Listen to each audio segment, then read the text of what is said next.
What's going on, everyone? We have a pretty big filing to talk about. It involves money market funds, which are amongst the largest repo participants, and we're talking about reforms here. This is a very, very large filing. It's about 350 or so pages long, so I'm going to break it into different sections based on the table of contents. We're going to start with the introduction, and we'll look at types of money market funds and existing regulatory framework, and we'll look into the events of March 2020. Very relevant to what's going on in today's markets, by the way. So, introduction. Money market funds are a type of mutual fund registered under the Investment Company Act of 1940 and regulated pursuant to Rule 2A-7 under the Act. Money market funds are managed with the goal of providing principal stability by investing in high-quality, short-term debt securities such as treasury bills, repurchase agreements, or commercial paper, and whose value does not fluctuate significantly in normal market conditions. This is why their NAV is $1. It remains $1 because it's a CNAV, or constant net asset value. It must retain that $1 value, otherwise it could potentially break the buck. Money market fund investors receive dividends that reflect prevailing short-term interest rates and have access to daily liquidity, as money market fund shares are redeemable on demand. The combination of limited principal volatility, diversification of portfolio securities, payment of short-term yields, and liquidity has made money market funds popular cash management vehicles for both retail and institutional investors. Money market funds also provide an important source of short-term financing for businesses, banks, and federal, state, municipal, and tribal governments. In March of 2020, when the market pooped itself, in connection with an economic shock from the onset of the COVID-19 pandemic, certain types of money market funds had significant outflows as investors sought to preserve liquidity. We are proposing to amend Rule 2A-7 to remove provisions in the rule that appear to have contributed to investors' incentives to redeem from certain funds during this period.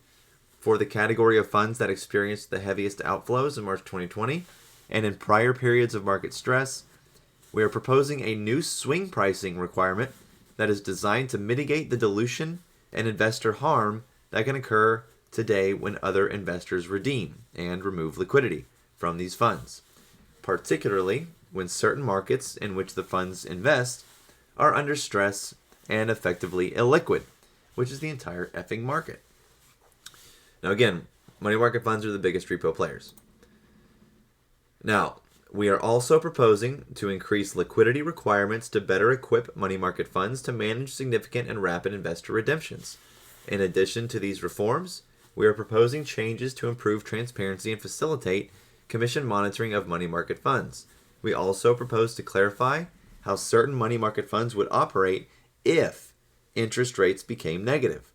Finally, we propose to specify how funds must calculate weighted average maturity and weighted average life. So let's look at the types of money market funds and existing framework for regulation. Different types of money market funds exist to meet different investor needs. Prime money market funds hold a variety of taxable short-term obligations issued by corporations and banks, as well as repurchase agreements and asset-backed commercial paper. Government money market funds, which are currently the largest category money market fund, also or almost exclusively hold obligations of the U.S. government, including obligations of the U.S. Treasury and federal agencies and instrumentalities, as well as repurchase agreements collateralized by government securities.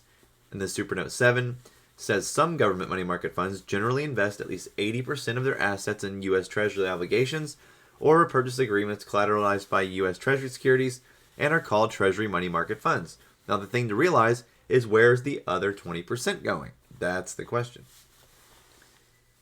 All kinds of shit. Now, compared to prime funds, government money market funds generally offer greater safety of principal, but historically have paid lower yields.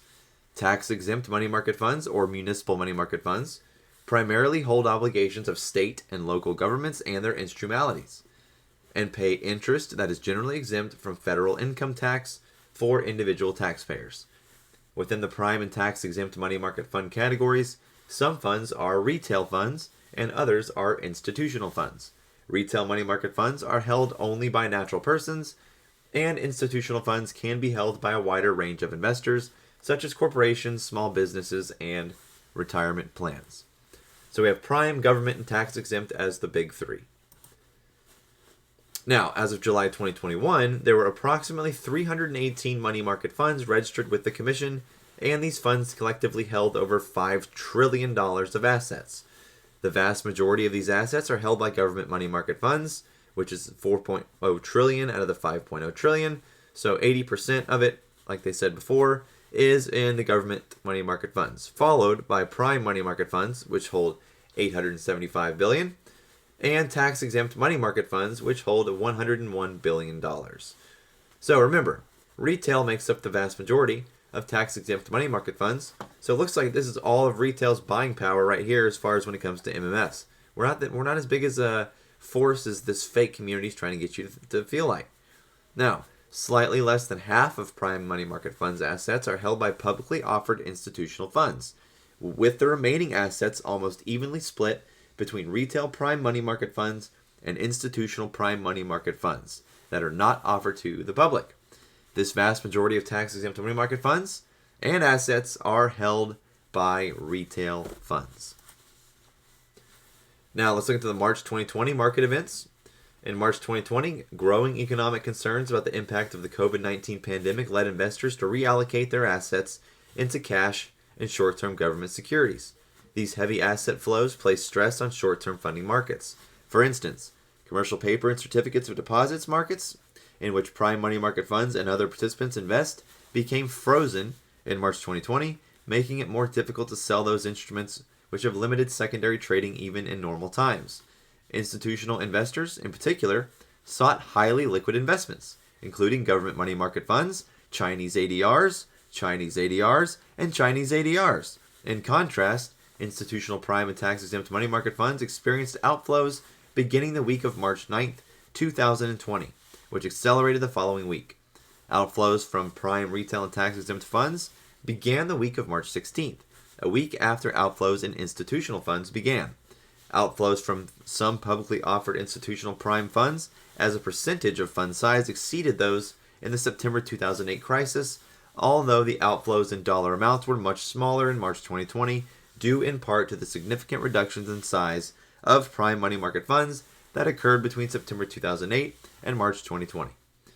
During the 2-week period of March 11th to March 24th, publicly offered institutional prime funds had a 30% redemption rate, or about $100 billion, which included outflows of approximately 20% of assets during the week of March 2020 alone. Now, they're bullshitting you here in this filing, the average reader. The real reason is because they were setting up for SLR, the Fed policy, to come out literally during this time, so they had to deleverage before they could re-leverage again. I mean, it's like I said, this shit is just a way for them to tell you how they're fucking you. That's what these filings are.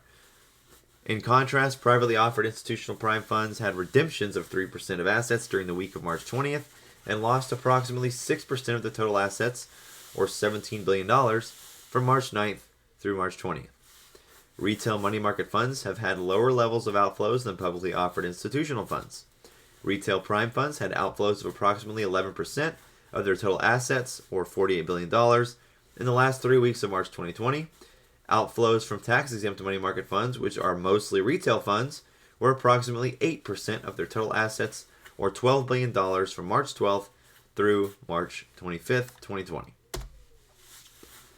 Now, on March 18th, 2020, the Federal Reserve, with the approval of the Department of the Treasury, of course, broadened its program of support for the flow of credit to households and businesses by taking steps to enhance the liquidity and functioning of money markets with the establishment of the Money Market Mutual Fund Liquidity Facility, or the MMLF. The MMLF provided loans to financial institutions on advantageous terms to purchase securities from money market funds that were raising liquidity, thereby helping enhance overall market functioning and credit provisions to the broader economy.